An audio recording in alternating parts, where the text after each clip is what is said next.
Bonjour, bienvenue dans la saison 2 de Comme d'Archi, le podcast qui vous ouvre les portes du monde fascinant de l'architecture, dans une approche non manichéenne et pour ne pas opposer passé et futur, dans une réflexion transversale permettant de vivre au présent dans un cadre de vie plus heureux car mieux identifié. Carpe diem. Je suis Anne-Charlotte, chroniqueuse du podcast, accompagnée de l'ingénierie son pour vous offrir le meilleur. Merci et heureuse de votre fidélité. Maintenant, place au talent. Bienvenue dans Comme d'Archi. Avant de démarrer notre interview, nous tenions à vous parler de Grand Bol d'Art. Grand Bol d'Art, les conférences d'architecture online qui vous aèrent la culture. Initié par le média belge agendarchitecture.be, Grand Bol d'Art a pour but la création et la diffusion de conférences d'architecture en ligne sous un œil nouveau. Pour cette première série de conférences, il a été décidé de croiser l'architecture avec les autres arts. La première édition aura lieu le vendredi 26 février à 18h30 ou à 20h30, séance au choix, et aura pour thème architecture et gastronomie. L'architecture et les arts culinaires, deux passions, deux arts entre lesquels existent de nombreuses similitudes, alors que l'on pourrait spontanément penser qu'il s'agit de deux domaines éloignés. Cette conférence cherchera tout d'abord à montrer les points communs qui réunissent ces deux arts. Nous essaierons ensuite de comprendre comment la conception de la gastronomie a évolué parallèlement à l'architecture des lieux de restauration. Informations et inscriptions sur www.grandboldart.com/conférence-architecture-et-gastronomie. Le lien est dans la description de l'épisode. Comme d'Archi vous fait bénéficier d'une réduction, 25 € au lieu de 30 €, en introduisant le code promo suivant, GBA12-020. Et maintenant, pour de bon, place au talent. Chers auditeurs, enchaînons sur cette seconde partie de l'interview de Michel Raymond. Alors, vous souhaitiez aborder ce thème, dessiner l'espace plutôt que dessiner les murs, le système Beaux-Arts. C'est un vaste sujet, donc le dire en deux mots, c'est compliqué, mais je dirais les murs, ça m'intéresse quand on les traverse, mais ce qui m'intéresse dans les murs, c'est comment j'ai pas envie de rendre un joli mur, moi, ça m'intéresse pas, ça. Un mur, c'est comment il fait l'espace. Comment un mur fait l'espace, c'est par les proportions, la hauteur, la largeur, la coupe. Donc on revient beaucoup à dessiner des coupes. Et dans les bâtiments que je fais, qui ne sont pas du logement, et même quand j'ai fait du logement, j'ai fait des immeubles de logement avec 3 mètres sous plafond. J'ai bougé cette hauteur réglementaire insupportable, même dans les logements sociaux. Et j'en rénove un comme ça, d'ailleurs, en Paris. Il y a un moment, quand on veut, on peut. Bon. Ouais. Pas toujours, mais souvent. Et je suis retourné voir les gens, parce que je le rénove 25 ans après, cet immeuble, en Paris 20e. Et ils l'ont vite compris, la différence. Les habitants, j'ai visité tous les apparts, ils m'ont dit « Oh, mais c'est génial, votre truc, monsieur l'architecte. » Bon. Et c'est très, très important. Et après, j'ai découvert, c'est long, le système des Beaux-Arts, c'est justement quelque chose qui est justement, on a l'impression que le système des Beaux-Arts, on en a retenu que le décor dégoulinant sur les murs. En fait, c'est pas ça du tout. Il y avait un très bel article traduit par Christian de Villers dans l'architecture aujourd'hui d'une expo faite à New York il y a longtemps par Christian d'Amberschuld, je crois, sur le système des Beaux-Arts français. Donc ça n'a jamais été traduit, c'était écrit en anglais, parce que les Français, ça les intéresse pas, ce truc-là. Et ça raconte que l'essentiel du système des Beaux-Arts, c'est la marche. Le Corbusier a repris ça en appelant ça la promenade architecturale, et que les espaces sont faits par une perception en mouvement. Donc on rentre dans un espace, il y a une lumière qui vous attire sur la droite, on se tourne vers la lumière, on continue, l'espace se comprime, se dilate, et le système des Beaux-Arts, c'est ça. Et ça, pour finir, je fais trop court, mais c'est trop... Voilà. Et ça, c'est parfaitement mis en œuvre dans le Palais Garnier de Garnier, l'opéra. Et l'opéra, pour moi, c'est un bâtiment totalement où il y a beaucoup de... Il y a tout le décor, mais il n'y a pas que ça. Et c'est une grande leçon d'architecture, ce bâtiment-là. En plus d'être l'œuvre d'un type complètement dévoué à son œuvre, quoi. C'est un truc très émouvant. Je crois d'ailleurs que c'est assez unanime J'ai lu un article dans Le Monde qui Oui. parle, parce qu'il y a eu un film Oui. fait là-dessus récemment, J'ai pas et il y a ça m'a échappé. non, mais moi j'ai pas la télé, donc c'était un film, donc j'ai lu la critique, enfin un documentaire, et il parlait un peu de décors dégoulinants. Je pense qu'il n'y a pas que ça à voir. On va plutôt dire un décor foisonnant. Non, je dirais pas ça, et Ah bon? je l'ai pas dit à propos de Le Corbusier, mais c'est Le Corbusier qui m'a appris ça, c'est le côté sensuel de l'architecture. Et c'était même avant ça, c'était un type qui s'appelait Bruno Quezane, qui était prof à l'école de Grenoble, qui était un type un peu fou, et qui avait écrit un livre, une brochure en disant, ça m'a beaucoup marqué quand j'étais étudiant, sa revue s'appelait L'Espace, point d'interrogation, ah bon, point d'exclamation, j'adorais ça.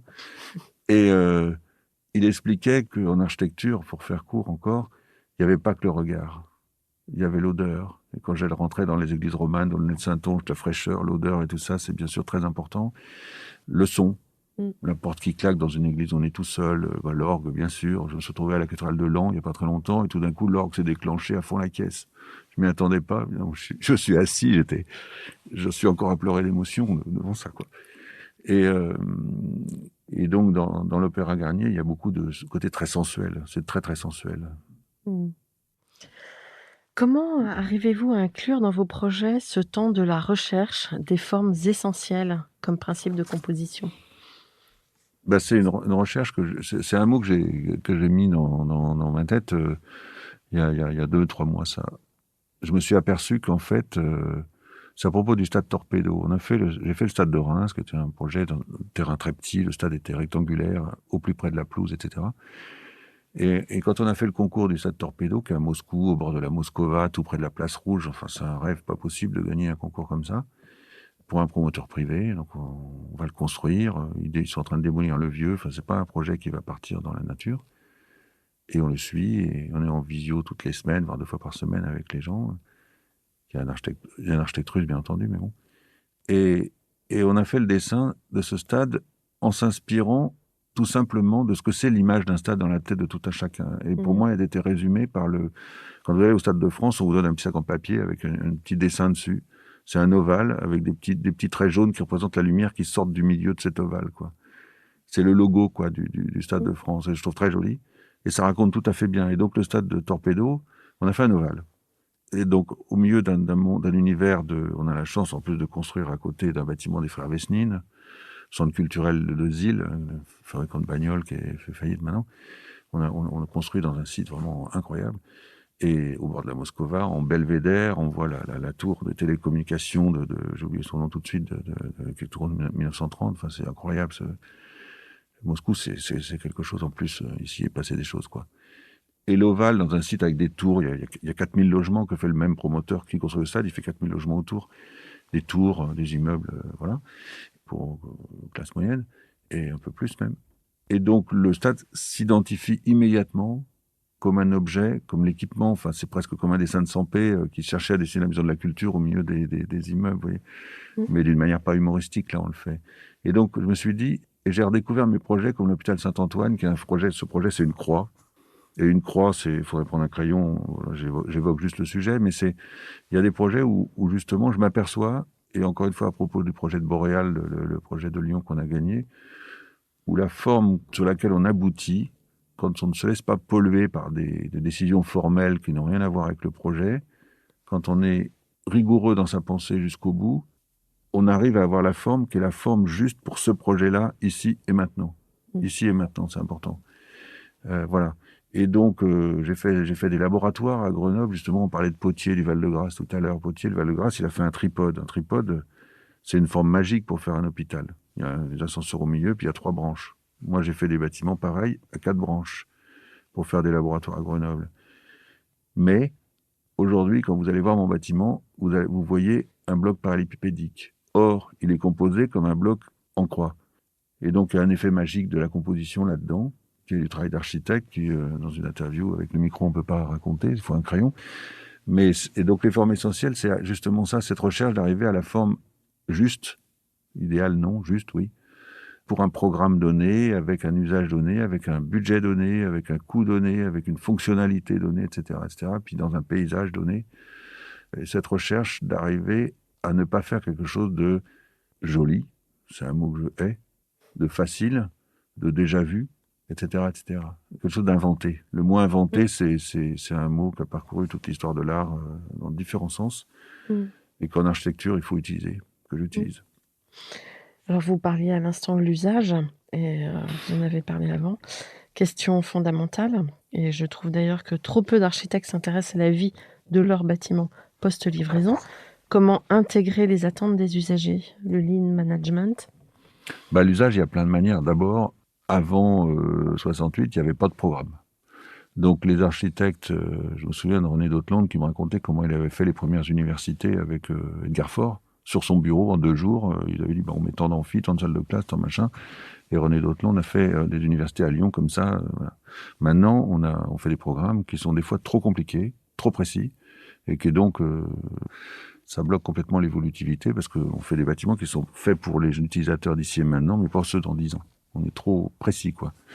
Mais il y a quand même des programmes des gens qui vont essayer de comprendre ce que veulent les utilisateurs et nous le transférer, parce qu'on fait des concours dans le cadre de l'anonymat la plupart du temps, etc. Donc on ne peut pas leur parler aux utilisateurs. Par contre, quand j'ai fait une école de chimie, par exemple, où je comprenais rien au programme, on a parcouru la France entière pour trouver une école qui ressemblait à ça. Et rencontrer les gens qui nous expliquent, qui nous fassent visiter, parce que moi, la chimie, je connais rien. Et donc là, on a gagné le concours. C'est la plus grosse école de chimie française à Toulouse, l'ENSIA 7, qui est un truc de folie, quoi. Un bâtiment fait 200 mètres de long par 100 mètres de large, avec toutes sortes de laboratoires là-dedans. Voilà. Et c'était pas facile de comprendre comment les choses marchaient ensemble, s'articulaient entre elles, comment les chercheurs, les étudiants, tout ça, ça marchait ensemble. Comment c'est livré, comment on accède, tout ça, bon. Et la hauteur sous plafond pour chaque pièce, qui n'est pas la même, etc. Et donc le programme, c'est la première chose. Donc nous, on ne fait pas comme dans les textes que vous avez lus de Marie-Claude Richard.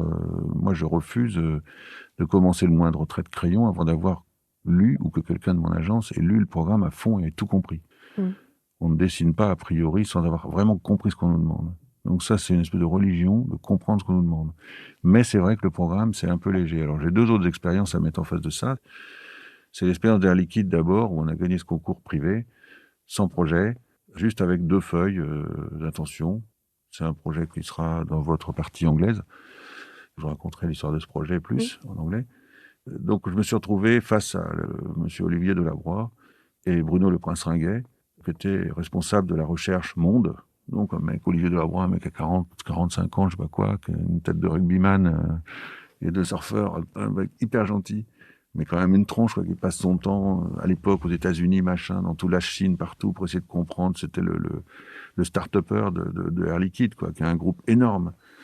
Ils ont, je sais pas combien, 70 000 salariés, un truc de folie, quoi. C'est la seule boîte où le chiffre d'affaires monte tout le temps, quoi. Ils n'ont jamais eu un problème. Bon, bref. Et en plus, ils travaillent sur les questions environnementales, de développement, l'hydrogène, tout ce qu'on peut imaginer, les mobilités, et puis le médical. Et on a fait ce projet, on a gagné, puis on s'est retrouvés au mois d'août, face à face, sur une table comme ça, avec une page blanche. J'ai dit, comment on fait? Et donc, moi, je leur ai dit, comment ça marche, vos labos, vos chercheurs, ils travaillent comment? Et petit à petit, on a dessiné, je leur montrais des images, et ils me faisaient complètement confiance. C'est rare et c'est génial.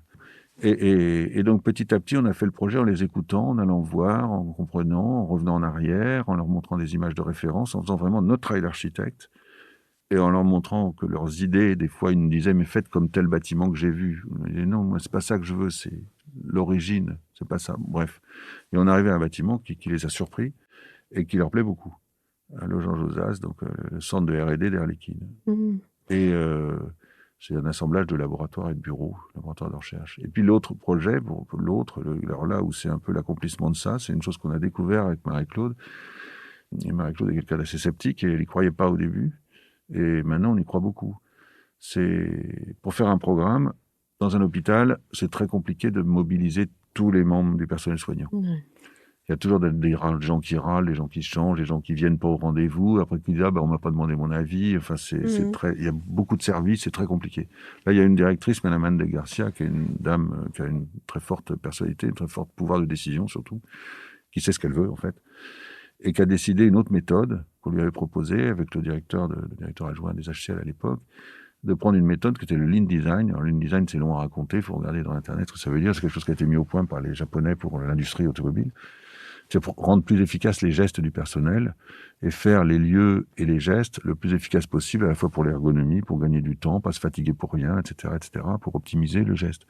Donc, c'est-à-dire qu'ils ont fait le programme, là, pour le coup, parce que c'est pareil, ça s'est intégré dans un programme, un concours. Ils ont fait un programme, ils étaient 200 pendant 2 ans, à se réunir sans arrêt. Mais c'est toujours les mêmes, ils étaient toujours là, les 200. Hein. C'était pas question qu'ils disent qu'ils se fassent porter pas, là. Et chacun a fait son programme, mais en repensant son geste, pas en répétant ce qu'il avait déjà pour avoir la même chose. On les a obligés à repenser leurs gestes quotidiens, la position du local machin par rapport au local bidule, etc. Et nous, on a gagné le concours, donc avec un projet qui est, comme je l'ai dit tout à l'heure, qui est très amusant parce qu'il est très, très riche de formes, parce que c'est une forme essentielle. J'appelle ça, j'ai dit ça fait penser à Archigramme. On a dessiné le projet en 3 dimensions, et maintenant, le projet, c'est comme un moteur. Sauf que j'ai pas eu besoin de mettre une carrosserie. Donc, c'est le moteur à nu. C'est le moteur tout cru. Et on a gagné à l'unanimité de partout. Je suis fier de le dire. Et maintenant, qu'on fait l'APS, l'APD, tous les mois, on a une réunion avec une centaine d'utilisateurs pour voir comment, quand on rencontre un sujet, qu'il y a une gaine qui arrive au milieu d'un local, comment on fait, est-ce qu'on leur demande leur avis. Et toutes les réunions se passent bien. Il n'y a jamais de conflit. Enfin, il y a des conflits, mais on les résout toujours dans le sens du projet. Et sans jamais ce foutu mot horrible de compromis. On dépense pas 50 briques, 100 briques, 200 briques pour faire un compromis, quoi, mince. C'est pas possible, on n'a pas le droit, quoi. C'est de l'argent, en plus, l'argent public, la plupart du temps. On va pas dépenser beaucoup de millions pour faire un compromis, c'est ridicule. Donc les gens qui disent, oui, l'architecture, c'est un compromis, ça m'en fout. C'est pas possible de dire ça, je pense. Voilà. Pour vous, la question essentielle est le doute ? Oui, le doute, c'est parce que c'est peut-être ma personnalité aussi. Hein, mais je pense que c'est ce qui me permet de rebondir sur le projet suivant en me disant là, j'ai réussi là et j'ai raté là. J'étais très fier parce que j'ai fait visiter un jour au bâtiment d'arts et métiers de Metz à Frédéric Edelman, quand même, pour le coup, un grand critique d'architecture. J'ai eu droit à une demi-page dans Le Monde. Et c'est ça qu'il a relevé chez moi, que j'étais pas content de tout quand je lui faisais visiter mon bâtiment. Et c'est vrai que c'est ma personnalité, il faut peut-être que j'aille voir un psy, mais bon. Et en même temps, c'est ce qui me permet de rebondir, et c'est ce qui me permet de dire que oui, quand je commence un projet, je me dis, mais je vais pas y arriver, quoi. Toujours. Donc, il faut se challenger, il faut se booster. Et j'aime pas les architectes qui racontent en disant qu'ils sont inspirés, qu'ils ont pris leur crayon, qu'ils sont allés dans leur bergerie. Je vais pas dire à quoi je pense, mais peut-être que vous voyez, dans une bergerie et qu'il a pensé, inspiré, et qu'il a fait son dessin, après qu'il a donné ses croquis à ses gratteurs dans l'agence et qu'on mis ça en musique avec des cotes et des tuyaux et des poteaux. Je trouve que c'est pas du tout comme ça que je travaille. On travaille en épuisant les mauvaises solutions. On dessine, on se vide de toutes les mauvaises solutions qu'on a en soi, et petit à petit, si on travaille bien, si on a un peu de chance aussi, ça va plus ou moins vite, on arrive à la bonne solution parce que c'est la seule qui reste. Après avoir épuisé les mauvaises solutions, c'est pénible, parce qu'on a l'impression d'être pas bon, mais quand on a réussi et que ça marche à la fin, on a l'impression d'être bon, donc ça valait le coup. Et je pense que c'est un résumé, voilà, mais c'est la manière pour moi, je pense, que la création se passe. Et je pense que j'ai entendu des peintres dire la même chose, des sculpteurs dire la même chose. La sculpture, c'est plus difficile parce qu'il ne faut pas se rater. Mais dans la création, je pense que c'est un moyen normal de créer ça. Je crois que c'est Truffaut qui disait la même chose. Marie-Claude Richard dit aussi de vous, dans le travail de conception du projet, je remarque qu'il s'appuie d'abord sur les aspects concrets. La pratique, la fonctionnalité, le mode d'occupation et les usages des futurs utilisateurs, et le site, le terrain, sa topographie, sa nature. Fin de citation. Une approche fonctionnelle donc, un long processus de gestation pour qu'un projet qui fasse sens puisse émerger pleinement. Est-ce qu'au sein de votre production, un projet a su incarner pleinement cette approche qui vous caractérise ? Tous un peu, mais il y en a un dont je n'ai pas parlé, là, qui est tout petit, que j'aime beaucoup, qui est une base de loisirs à Torcy, au bord d'une plage. C'est un petit ponton qu'on a fait avec Jacques Coulon pour qu'il fait le paysage. Un paysagiste qui sait ce qu'il veut. En fait, le bâtiment, là où il est le plus beau, c'est quand on le voit pas, quand on l'a dans le dos. Il est très beau, par ailleurs. Mais parce que le bâtiment fabrique un point de vue sur le paysage. Et j'ai la même chose dans mon immeuble de Villeneuve-Saint-Georges, qui est en hauteur, où le hall d'entrée est à 15 mètres de haut. Le site, c'est comme ça, on n'avait pas le choix. Et là, grâce au bâtiment, on a une vue sur la banlieue plein sud, inimaginables, quoi. On voit les avions d'Orly décoller, les péniches passer, un Buffalo Grill, des camions qui passent, la Nationale 6. On voit Il y a un panorama sur la la vie. banlieue. Ce que c'est Ouais. la banlieue, on fait une photo, on a tout compris, quoi. Et alors la nuit, c'est encore mieux. C'est à l'ouest, donc le soleil couchant là-dessus, c'est incroyable. Et donc le bâtiment sert à... c'est une phrase que je vais pas raconter, c'est un peu long, mais il faut lire la page, je sais plus combien, de Malaparte, dans la peau de Malaparte, quand Malaparte fait visiter sa maison au général Rommel, où il explique que lui, il n'a pas dessiné la maison, il a dessiné le paysage autour. Et moi, j'aimerais bien faire ça. Voilà, pour moi, voilà. C'est vrai que c'est deux références. Voilà. Comment est composée votre équipe? Mon équipe, on fait presque plus de logements, on n'en fait plus, on fait que des bâtiments très compliqués. Donc mon équipe, elle est obligatoirement composée de gens qui sont ce qu'on appelle en CDI, quoi. Donc assez vite, j'ai compris que pour avoir une agence, il fallait pas mégoter, il fallait avoir des moyens. Je me suis transformé en chef d'entreprise, que je suis pas du tout. Dans ma famille, il y avait personne comme ça, je comprenais pas du tout ce que ça voulait dire au début, mais je me suis obligé à le devenir.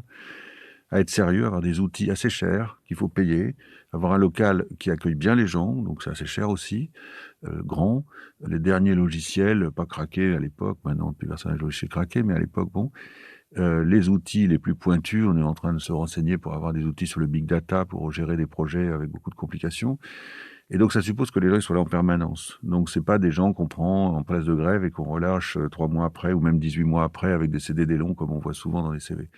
Donc ça oblige à avoir une équipe qui est... Donc c'est compliqué de gérer des plans de charge irréguliers, mais c'est ça ou rien, quoi. Parce que sinon on peut pas avoir... les réglementations auxquelles on est confronté sont de plus en plus compliquées. C'est comme ça, c'est la vie, on va pas se plaindre. Mais il faut avoir des gens qui sont là, attachés, et qui ont une formation. On a la certification ISO 9001, ce qui est pas rien. Par rapport au discours plus créatif que j'avais tout à l'heure, c'est le pendant opposé, mais c'est nécessaire. Les deux sont complémentaires. Et ISO 9001, ça veut dire que toutes nos méthodes, on y réfléchit ensemble, on se réunit régulièrement pour avoir des méthodes de travail communes, de classement des dossiers. L'outil informatique devient vraiment très très compliqué. Quand on était à la main, c'était un truc. Quand on était AutoCAD, c'était de la main évoluée. Maintenant qu'on est passé à l'outil Revit, c'est un outil qui est une marche en avant. C'est la folie, ça change. Tout le temps, ça devient de plus en plus compliqué, quoi. Mais si on rate la marche, on est fichu, quoi. Et tout le temps, moi je m'aperçois qu'ils font de plus en plus de réunions, les gens à l'agence, mais ils travaillent de moins en moins. C'est-à-dire que ça va tellement vite, cet outil, ça permet de gagner tellement de temps, mais il faut savoir s'en servir super bien. Oui, et puis donc des formations tout le temps. Oui, voilà. c'est tout le temps en évolution constante. Ça. Voilà, et tout le temps des formations, et puis il y a des astuces, et puis ils se refilent des combines. Enfin, il y a d'autres agences comme ça, hein, mais surtout sur l'hospitalier, il y a les agences qui travaillent sur l'hospitalier sont obligées de travailler à ce niveau-là. Mais c'est une question, c'est vrai qu'on c'est pas très souple comme vie d'entreprise par rapport aux plans de charge qui sont un peu en décroissance, comme des fois en ce moment ça pourrait être. Alors, mais on fait avec. Ouais. Marie-Claude Richard conclut son texte en soulignant: au geste architectural emphatique, nous préférons une démarche plus ouverte et plus subtile. C'est dans ce partage des plaisirs et des émotions que se trouve la clé de notre travail. Alors, vous avez une personnalité forte. Les auditeurs, je pense, l'auront compris à vous entendre, à vous écouter. Et votre nom signe vraiment vos conceptions. Comment votre équipe trouve sa place et comment s'opère la transmission entre générations? Et pensez-vous à la relève? Oui. Les projets se font avec un chef de projet. Je fais jamais un projet tout seul. Et il y a toujours, on est en binôme comme ça avec un chef de projet, soit Marie-Claude et moi, soit Cyril Doyle et moi, soit Florence Desnaux et moi, soit des gens qui sont là depuis longtemps, qui ont bien intégré la manière de travailler, soit Alexis Peyer, j'en parlerai après, et moi. Et ils lisent le programme et moi je travaille et on se fait des rendez-vous réguliers. Et eux, ils sont jusqu'au cou dans le programme. Moi, je suis plus de temps en temps. Et ensemble, on se challenge comme ça. C'est comme ça qu'on travaille. Et le projet, c'est vraiment un travail collectif, quoi. Il y a un moment, c'est moi qui tranche, oui. Mais des fois, il m'apporte des idées. Quand c'est Marie-Claude qui me dit non, ton idée, elle va pas du tout, c'est pas bien. J'ai pas intérêt à aller contre, quoi. C'est pas comme ça se marche parce que elle a une rigueur intellectuelle que je respecte tellement que quand elle dit que ça va pas, j'écoute, quoi. Et je réfléchis pourquoi. Donc on s'écoute. Et vous Après, commencez à gratter sur le calque quand vous commencez un non, il projet? n'y a pas de calque. Moi, je Pas fais du des tout. croquis, il n'y a plus de calque. Enfin, si, moi, j'ai des petits bouts de calque quand je fais sur des impressions comme ça. Je sais malheureusement pas travailler à l'ordinateur le dessin, c'est trop compliqué. Mais on imprime des choses avec une obligation d'imprimer à l'échelle, parce que sinon, le problème de l'ordinateur, c'est un énorme problème. Ça on perd le contact avec le corps, quoi. L'échelle, c'est le rapport au corps, en fait. Voilà. Donc on imprime, quelqu'un qui imprime pas au 200e, au 500e, voilà, il se fait prodigieusement engueuler, parce que sinon on sait pas de quoi on parle. Hein. Et donc après, on travaille ensemble au calque sur des croquis, des choses comme ça, bien sûr, bien entendu. Et D'accord, puis la relève, bah, Alexis Peyer, il est arrivé à l'agence il y a une dizaine d'années, je sais plus, oui, ça, ou même plus, je sais plus. Et il est associé depuis 4 ou 5 ans. Et il a 40 ans. Il avait envie d'être associé. Et ben, c'est lui qui s'occupait de tous les projets à l'étranger, en particulier. J'ai cogné les contrats, les machins. Moi, j'y vais avec lui, mais c'est lui qui était l'origine des projets, enfin l'origine dès le début du projet.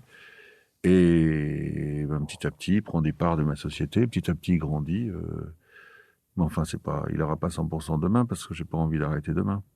Mais je veux dire, c'est important que l'agence apparaisse avec de la continuité, avec de l'avenir.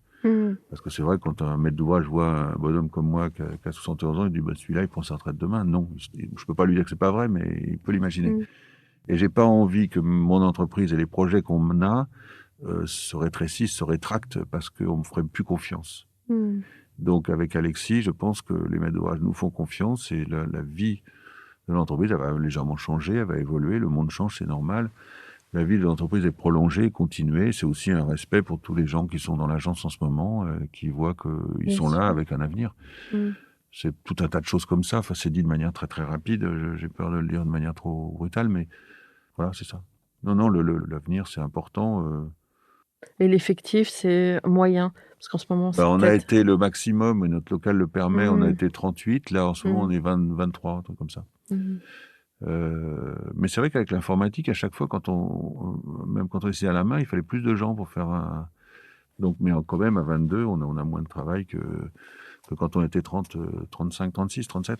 Enfin, on sait que les agences, c'est un peu on gonfle, on Bah, pas dégonfle, trop, je trouve que c'est pas très bien ouais. ça, mais bon, en même temps, on a pris le principe, ça fait un renouvellement, il y a des jeunes qui sont arrivés, des jeunes qui sont aussi d'une efficacité redoutable, et c'est pas mal d'avoir un peu d'air frais aussi, quoi. Mmh. Quel conseil donneriez-vous aux étudiants en Ah, architecture aujourd'hui? ça, j'ai plein de conseils. J'ai été prof d'archi plusieurs fois, j'étais prof à l'école spéciale 4-5 ans, il y a très longtemps, puis j'étais prof en 95 à 99 de projet à l'école de Versailles. Et ça, c'est très difficile et c'est très compliqué parce que les étudiants, il faut beaucoup les secouer. Mais ils demandent que ça souvent, parce qu'ils demandent qu'on les aide à les faire se révéler à eux-mêmes. Mmh. C'est délicat parce que c'est des gens jeunes. Des fois, on peut leur faire du mal. C'est très compliqué. Mais il est hors de question de leur apprendre un style ou un truc comme ça. Il faut leur apprendre à se révéler eux-mêmes. Donc, voilà. Pour quelqu'un qui a une architecture un peu déterminée, on peut comprendre que quand je suis prof, j'apprends ce que je fais, qu'il faut qu'il fasse pareil, mais c'est bien sûr pas ça, quoi. Non, un étudiant, moi je dirais, il faut qu'il apprenne à regarder, qu'il voyage, qu'il apprenne la géographie, qu'il apprenne l'histoire de l'architecture et pas seulement. Moi, quand je parlais d'histoire de l'architecture avec mes étudiants, quand j'en avais à l'époque, je leur disais, je veux pas entendre parler de choses qui ont moins de 50 ans. Je veux des choses plus anciennes parce que c'est hors du débat récent et c'est beaucoup plus intéressant. Donc j'avais envie, quand j'étais à Versailles, je leur demandais tous, mais vous avez été visiter la cathédrale de Versailles? Aucun l'avait visité. Je dis, bon, on arrête le cours, vous y allez, puis on revient, puis on en reparle, quoi. La cathédrale de Versailles est magnifique en plus. En face, le jardin de l'école du paysage, justement. Et c'est une œuvre classique sublime. Et donc, on y voit la lumière, on y voit les espaces qui se contractent, on y voit tout, quoi. Comme on le voit à Saint-Sulpice, comme on le voit dans toutes les églises romaines, etc., etc., comme on le voit partout, quoi, dans les belles églises, comme on le voit dans une petite église que j'aime beaucoup, qui est pas loin de chez moi, qui est l'église de François Mansart, rue Saint-Antoine, qui est protestante maintenant, mais Oui, qui est je vois un bijou total. ouais, je vois très bien Voilà. je l'avais Et photographié quand je donc, faisais je mes leur dis aux études. étudiants, allez voir ça, et surtout, ne vous cantonnez Ouais. pas à l'architecture moderne. Il n'y a pas que les grands architectes contemporains qui sont... et l'Internet qui les bassine avec toutes ces folies qu'on fait en Chine ou qui n'ont pas de prix. Ah oui, Et ça, non, c'est déraisonnable. je suis, entièrement d'accord. C'est La Chine fait ce qu'elle veut, mais pour nous, ça ressemble à rien, quoi. mmh, mmh. Alors pour conclure, je souhaitais vous demander de manière un peu insolite, comment vont et votre lampadaire et votre île? Et un mot de la fin? Mon lampadaire, oui, c'est drôle comme question. C'est parce que je m'amuse. J'ai la chance d'habiter à un endroit assez extraordinaire. Je me suis donné cette chance pour le moment. J'espère que je vais y rester. J'habite au bord de la Seine et je vois la Seine du 3e étage de ma Alors, fenêtre. ouais, pour que nos auditeurs comprennent, en fait, vous publiez un petit peu sur Instagram et Ouais. donc il y a une histoire de votre lampadaire. Bah, ça a commencé, j'ai 4 fenêtres en ligne. Mmh. Il y a la fenêtre de la chambre, qui est la plus à droite, où on voit un lampadaire, avec un escalier qui descend sur le quai. Et je me suis amusé pendant le confinement, j'avais commencé avant, mais pendant le confinement, je l'ai fait tous les jours, à faire une photo cadrée exactement de la même façon, enfin, avec mon iPhone tenu sur la balustrade, donc c'est à peu près cadré tous les jours de la même façon, pas à la même heure, et de voir toutes les lumières possibles et imaginables qu'il peut y avoir, mais on n'y croit pas, quoi. Aujourd'hui, l'hiver, c'est un peu plus, j'en ai fait une ce matin, mais c'est moins, il y avait deux petites gamines avec des cartables roses qui passaient devant, c'était très amusant. Et l'eau qui tourbillonne, dans la Seine, il y a les marins-pompiers qui s'entraînent en scaphandre. Il y a des fois des zodiacs qui passent à 60 à l'heure, zoom comme ça. Alors quand j'arrive à les photographier, je suis content parce que voir un zodiac qui passe, ça remplit tout. Il y a des fois des cormorans qui s'envolent. Enfin, j'habite la nature en ville, si on veut dire. Ouais. Il y a des L'épave du vélo aussi. épaves du vélo qui était, quand la Seine baissait beaucoup l'été, il y a un vélo rouge qu'on voyait apparaître et qui disparaissait quand la Seine remonte. La Seine monte énormément. Oui, la Seine, c'est un truc de folie, quoi, de voir un morceau, parce que la Seine, ça part d'une source d'un côté, ça va à la mer de l'autre. On est en plein dans un morceau de géographie. J'ai la chance d'habiter dans un morceau de géographie. Et l'île alors? Ouais. L'île, j'habite sur une île et je vais en vacances dans une autre. Donc mais c'est tout, c'est un hasard comme ça. Ouais. Mais la photo, c'est une photo par ma fenêtre. Mmh. Et donc, ça renvoie à un film, une photo d'un film qui est Fenêtre sur cour de Hitchcock, où tout un film est de ce qu'on voit par la fenêtre et dans un cadrage où on voit la cour, mais la cour est ouverte par une échancrure où on voit la rue. Mmh. Donc, c'est pas une cour qui est fermée sur elle-même avec les piapiatements de concierges et de poubelles qu'on rentre et qu'on sort. C'est une cour où il y a la rue aussi qui est présente. Donc, c'est une cour très complexe. Le système il peut pas bouger par sa jambe en plâtre. Et il imagine, et toute cette vision de par la fenêtre, donc moi j'utilise le hashtag by my window, par ma fenêtre, fenêtre sur cour, il y a fenêtre sur cour tout court, il y a fenêtre sur cour officielle, il y a tout un tas de trucs pour avoir le plus de gens. Il y a beaucoup de gens que je ne connais pas du tout qui s'intéressent à ma fenêtre et à mon lampadaire maintenant, et il y a toute une vie incroyable quand on sait regarder. Mmh. C'est ce qui Et quand ressort, je ouais. parle à des gens comme ça, je leur dis, mais qu'est-ce que tu vois par ta fenêtre? Et les gens, ils savent pas regarder par leur fenêtre souvent. Et parce qu'on peut regarder en haut, en bas, en face, à droite, à gauche. Il y a plein de manières de regarder par sa fenêtre. Mais tout est intéressant. Mmh. Mais je reviens à ce que je disais aux étudiants. Regardez, regardez, regardez. Apprenez à regarder. Éduquez votre regard. Parce qu'on peut regarder le Parthénon, on peut regarder Saint-Sulpice, on peut regarder tout, une ferme dans le Berry, on peut regarder n'importe quoi, un hangar. Voilà. Le regard, c'est l'outil principal mais il faut qu'il soit très éduqué. Chacun Affûté. fait sa propre éducation, mais Mmh. on peut l'aider quand on est professeur. On peut, là, en ce moment, peut-être que j'aide des gens en parlant. Mais je suis surpris que beaucoup de gens, quand j'en parle, mais on passe à la place de la Bastille, j'ai montré à des gens qui passent toujours, mais t'as vu ça? Cet angle-là de deux immeubles qui sont coupés sur la bisectrice, il y a un angle là, au début de la rue de la Roquette, qui est un angle incroyable. Je l'ai montré à des gens, ils m'ont dit, vous avez jamais vu ça? Moi, j'ai vu que ça le premier jour, quoi. Bien sûr, il y a ce gros bazar de l'opéra, mais il n'y a pas que ça. Mmh. Alors un mot de la fin peut-être sur vos 1001 projets dont vous parliez au début. Vous êtes aussi, membre de l'Académie d'architecture. Oui, Enfin, vous faites j'ai beaucoup de cette choses. chance-là. Mmh. Non, je suis avide d'avoir des nouveaux projets et c'est juste, comment dire? C'est vrai que non, je vais aller à l'inauguration d'un bâtiment au Mans qu'on a fait là, vendredi. Et moi, je vais sur les chantiers toutes les semaines parce que j'ai des gens qui habitent sur place, 2 personnes de l'agence qui ont déménagé quasiment toute la semaine pour suivre ce chantier pendant 1 an et demi. Jean-Paul et Jessica. Et donc, ils font ça, le boulot, très très bien. Ils me racontent et moi, j'y vais une fois tous les 2 mois, un truc comme ça. Et donc là, c'était les OPR. Je ne suis pas allé depuis 4-5 mois. Le paysage n'était pas fait, de TN+. Et donc, je vais y aller et je vais découvrir que le bâtiment est juste ou non. Je pense qu'il est juste. D'abord, j'ai une énorme responsabilité parce qu'on m'a confié les clés du camion quand même pour transformer le paysage d'un hôpital qui est une espèce de capharnaüm total. Et je fais 2 bâtiments devant qui font le premier plan, qui met en second plan tout le bazar qui avait été fait avant par des financements XY dans l'histoire de l'hôpital. Et je fais un ordre, je fais le hall d'entrée, je fais tout ça, je fais un jardin d'accueil, tout ça. Je réutilise une petite chapelle qui est là, 19e, qui en soi est pas passionnante, mais mise dans une composition d'ensemble, ça fait un lieu, quoi. Et en arrivant, je pense que je vais avoir un très très grand plaisir de découvrir que je ne me suis pas trompé, j'espère. C'est ça le but du jeu en fait. Et donc j'aurais donné à des patients, comme j'ai donné à Villeneuve-Saint-Georges, les gens me l'ont dit, que quand ils arrivent là avec de l'angoisse, quand on va à l'hôpital en général, soit on a de l'angoisse parce que pour un parent qu'on va voir, soit pour soi-même, on se pose la question, on ne va pas à l'hôpital pour se marrer, quoi.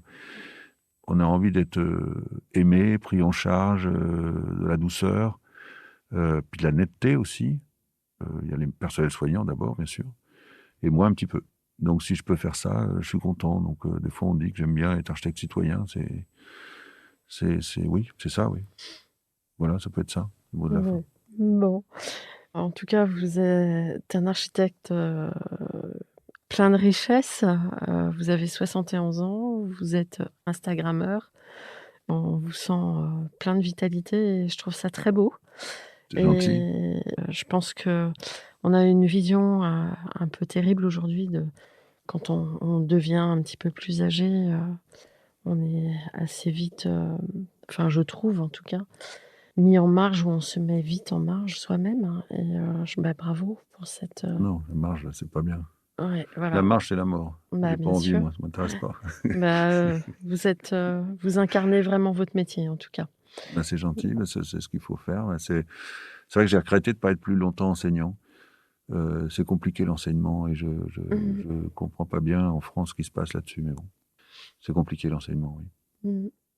Merci beaucoup.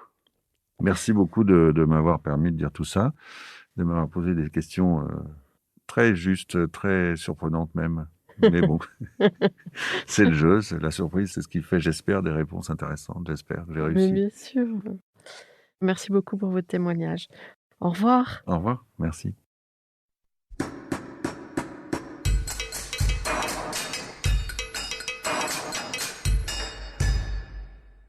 Chers auditeurs, merci pour votre écoute. N'oubliez pas de retrouver nos sujets en avant-première sur Instagram à l'adresse Comdarchi Podcast, COMDARCHI Podcast. Si vous aimez ce podcast, favorisez sa diffusion en lui donnant 5 étoiles sur Apple Podcast, plus un petit commentaire, ou sur votre plateforme de podcast favorite. Et surtout, abonnez-vous pour écouter tous nos épisodes gratuitement. À bientôt, et d'ici là, prenez soin de vous.